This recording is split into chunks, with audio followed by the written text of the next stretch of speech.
Knut Hamsun'un unutulmaz eseri Pan. Bu sadece bir roman değil, aynı zamanda medeniyetle doğanın kesişim noktasında sıkışıp kalmış bir ruhun adeta ateşli bir rüyasına tanıklık etmek gibi. Gelin bu rüyanın derinliklerine hep birlikte inelim. Roman tam da bu cümleyle başlıyor ve bizi anında anlatıcımız Teğmen Thomas Glau'nun dünyasına, onun zihninin içine çekiyor.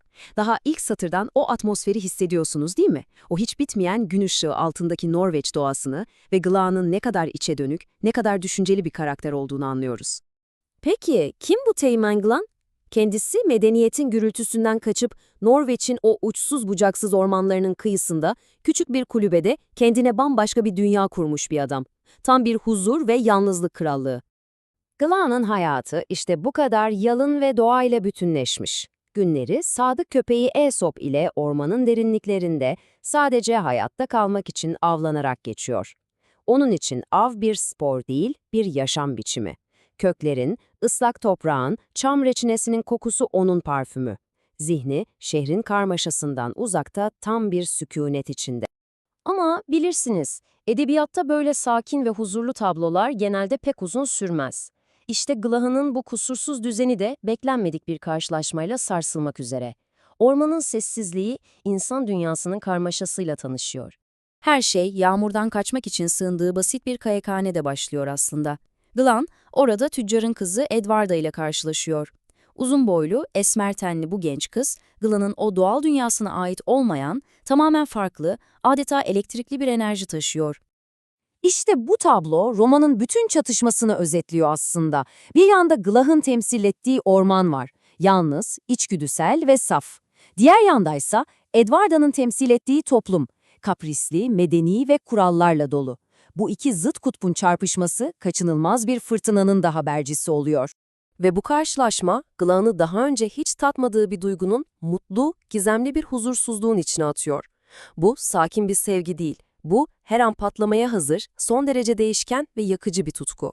Edwarda'nın aşkı da tam karakteri gibi, ani, beklenmedik ve kuralsız. Düşünsenize, bir gece gizlice Glah'ın kulübesine geliyor, onu izliyor ve sonra bu sözleri söylüyor. İşte bu, onların ilişkisinin ne kadar dürtüsel ve sıra dışı olacağının ilk sinyali. İlişkileri de tam bir gelgitler silsilesi şeklinde ilerliyor.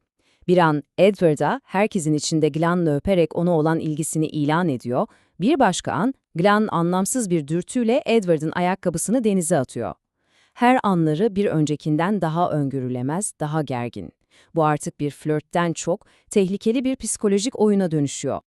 Ve bu tehlikeli oyunun son perdesi Edward'ın düzenlediği bir partide oynanıyor. O gece birikmiş bütün o gerilim öyle trajik bir şekilde patlıyor ki. Partinin sonu. Herkes gitmiş, geriye sadece tuhaf bir sessizlik ve topal doktorun unuttuğu bastonu kalmış. İşte tam o anda Edwarda en acımasız hamlesini yapıyor. O bastonu alıp hiçbir şey söylemeden Glan'a uzatıyor.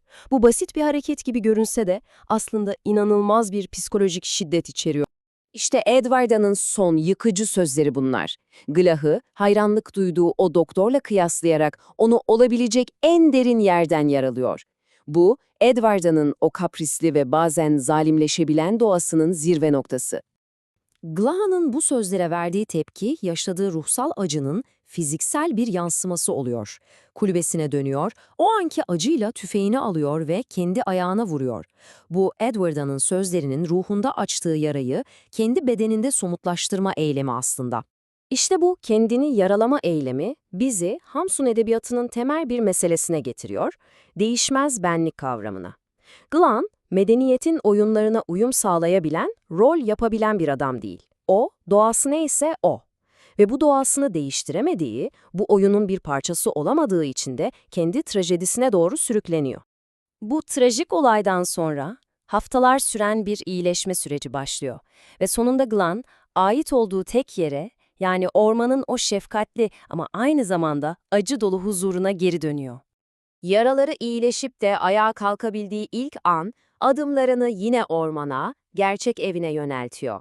Çünkü insanlarla kurduğu ilişkilerin getirdiği o kaos ve acının aksine, doğa ona bir aidiyet, bir rahatlama hissi veriyor. Bu sözler aslında bir teslimiyetin, bir vedanın ve bir yeniden buluşmanın ifadesi. Glah'ın nihai bağlılığının insanlara değil, toprağa, ağaçlara, yani o vahşi doğanın kendisine olduğunu anlıyoruz. Huzuru, yaralı da olsa yine orada buluyor. Kısacası, Pam, Glah'ın ormandaki o saf uyumla başlayan, aşkın koğusuyla sarsılan ve sonunda yine doğaya ama bu kez yaralı bir şekilde dönüşüyle sonlanan bir yolculuğunu anlatıyor. Bu roman, doğal insanla medeniyet arasındaki o ebedi çatışmayı ve belki de en önemlisi, kim olduğunu değiştiremeyen insanın trajedisini müthiş bir dille ortaya koyuyor. Peki siz ne dersiniz?